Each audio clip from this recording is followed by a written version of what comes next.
Hey everyone, welcome back to the channel. In today's video, I'm going to show you how to send a CV via email using your phone. Let's get started. First, open your CV. You'll usually see an option called Share. Go ahead and tap on that. From the sharing menu, look for and tap on your email app. This could be Apple Mail. It will automatically open a new email draft with your CV already attached to it. Now it's time to fill in the details. In the To section, enter the email address of the company or person you're sending the CV to. In the subject line, type something like Job Application CV or just My CV.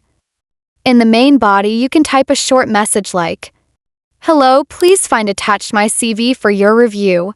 Next, you might see a pop-up asking whether you want to compress the file or send it in original size. It's best to choose original size to make sure all formatting stays intact. And that's it. If this helped you, be sure to like the video, leave a comment if you have any questions, and subscribe for more simple how-to tutorials.